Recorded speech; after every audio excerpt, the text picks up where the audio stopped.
What's going on, guys? Welcome back to the channel. And today we have some price action for Bitcoin that we really got to talk about, because earlier today, Bitcoin did break down from that 29K level again. We're going to talk about what that really means for Bitcoin. Is it anything significant? Will that move the crypto markets either up or down? And should we be expecting anything significant coming from this move? Now, before I begin today and dig into the charts, if you guys don't already have a Webull account but want some free stocks, check out my referral link down below. They're still giving away free stocks. If you guys sign up with my referral link, they're giving away stocks valued from $3,000 to $3,000. So when you guys do sign up and make a deposit of $100 US, you guys can make a draw for a stock within that range. Of course, if you're really lucky, you get something on the higher end versus if you're not lucky, you'll probably get something on the lower end. But either way, you're going to get some free stocks. Can't complain about that, right? Now, I have used Webull as a starter exchange before, and I really like them. But with any exchange, I would not put a lot of money on any certain exchange. I would definitely spread my money around several exchanges just in case it goes down, right? So that is something that I'm doing. Now let's take a look into the charts. I know that it is Monday today, so I hope you guys are doing well. I'm actually pretty excited for the weekdays because those are the days we're gonna get more price action, right? Versus the weekends, it's usually pretty boring. Unless you're trading altcoins. But even with altcoins now, with how Bitcoin is doing, not too much good price action, right? So let's take a look into what I think is the most important driver of this crypto markets. Bitcoin. We're gonna take a look into Ethereum. We're gonna take a look into XRP just to follow up with our previous posts. Now, if you guys like that, do subscribe, like. Now let's get started.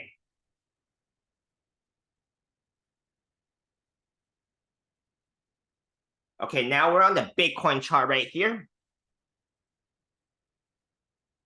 So, on the daily time frame, which has been what I've been talking about, right?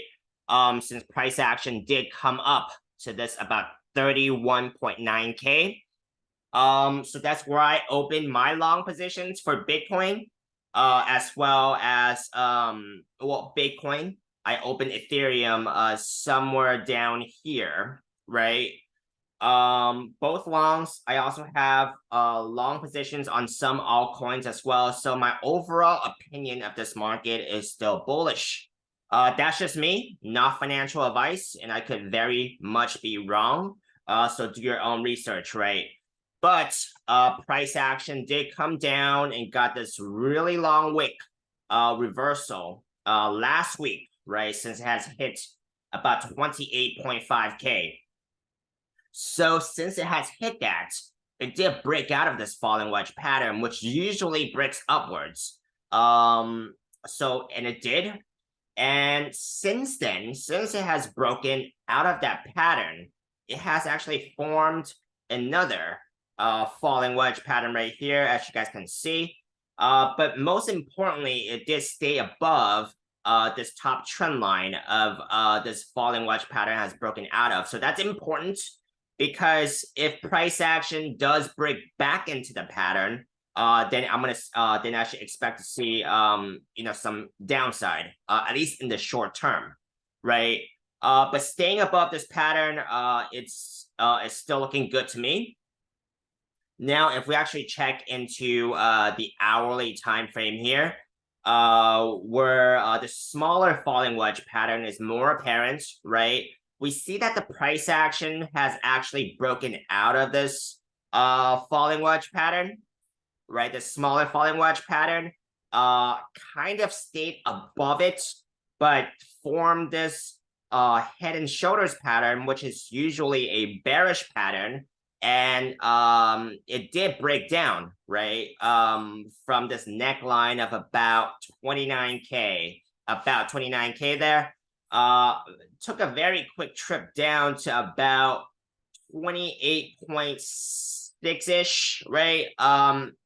Nothing nothing too significant, right? So price action did get a very quick bounce. Basically with this hourly candle closing within about 4 minutes, it does look like we have an hourly candle back above this pattern. So basically it has broken down, but now the bulls have reclaimed this 29K level. So basically I would say this head and shoulders pattern breakdown is over, and price action did get back above it. So now the immediate resistance we're looking at would be this orange line right here, which is the hourly 200 SMA, currently at about slightly under 29.2K. If we can get above that, that would be very immediate, short-term, a good sign, a good signal, right? If we actually take a look into the 4-hour time frame, we do have bullish divergence on this 4-hour time frame, where I'm comparing this bottom right here versus this bottom right here that was formed earlier today. And then we do have a higher RSI low right here. So if that plays out, that could push the price action higher, right? Now, if we do get above that hourly 200 SMA, the next level I'm really eyeing in the very short term would be about this 29.3, 29.4K level, right? That would tell me the price action would be making a higher high, since it has broken out of this smaller falling wedge pattern here, right? So I'm looking for candle closes above this 29.4K level after the hourly 200 SMA. Now let's take a look into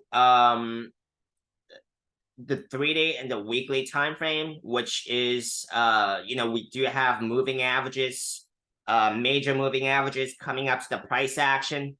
Currently on the 3-day time frame, the price action is right below the blue line right here, which is the 3-day 21 SMA. We have about 5 more hours until this 3-day candle close, so very important to watch.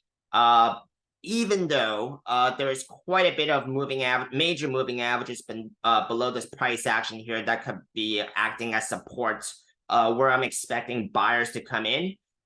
So we had the 3-day candle closing in 5 hours. That's something important to watch. It looks like it's going to close pretty close to the 3-day 21 SMA.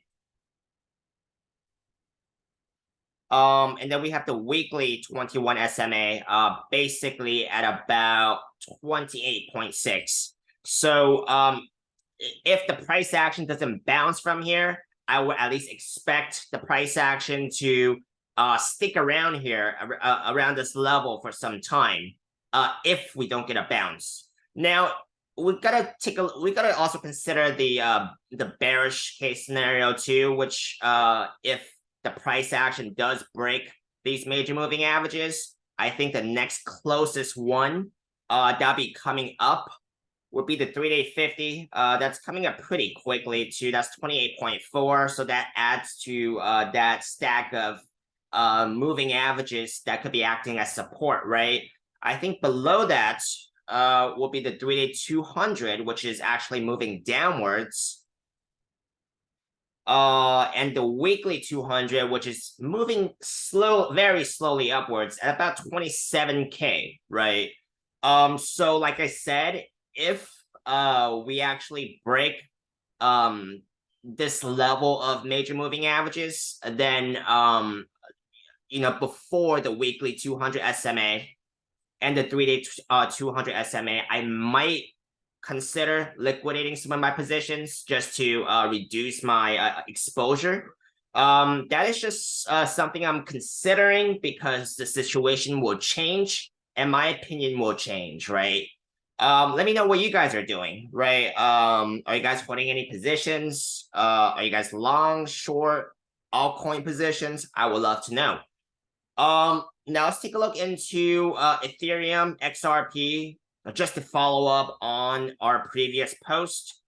Ethereum, obviously, it's it follows Bitcoin, right? And like I said from yesterday, it is in this falling wedge pattern, which usually breaks upwards. Usually, not absolutely, right? So it is coming to the end of it looks like it's really coming to the end of this pattern here. If it does not extend the pattern, but I don't think this will be extended. It's either going to be a break out or a break down, right? We do have the daily 200 SMA right underneath it, though. I do expect that to be pretty strong support. On the weekly time frame, I did point out a possible inverse head and shoulders or a cup and handle pattern that could be forming. The support level I'm looking at here would be about 17.5-ish, almost there. If that gets invalidated, I'll be looking at a possible double bottom pattern, right? So that's Ethereum, but like I said, the main driver is still going to be Bitcoin, and Ethereum follows Bitcoin for the most part. XRP here, still not doing too much. As I pointed out yesterday, it is looking like it's still in this falling wedge pattern. It did come down to the daily 50 SMA, so I'm gonna adjust that bottom trend line, but we still have a falling wedge pattern here. So very important to just follow what's going on with the price action and adjust your charts. Now, if you guys don't have TradingView, do make sure you guys get TradingView because this is the tool that I've been using throughout trading these couple of years, and I don't think I can get by without it, right? Let's see if the 3-day 21 SMA has been hit. No, it has not been hit. It's the blue line right here, and it's coming towards the bottom trend line here.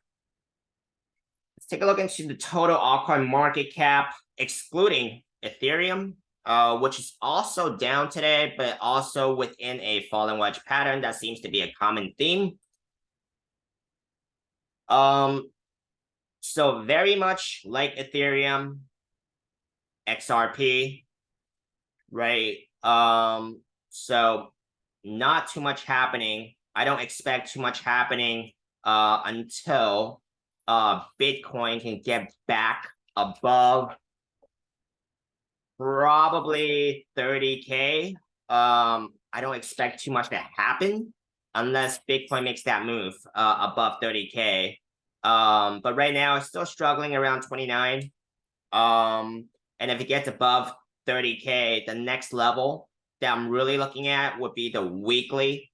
We can see it more clearly from the weekly time frame, which would be the 32K, around that area right there where I have a cup and handle pattern charted, right?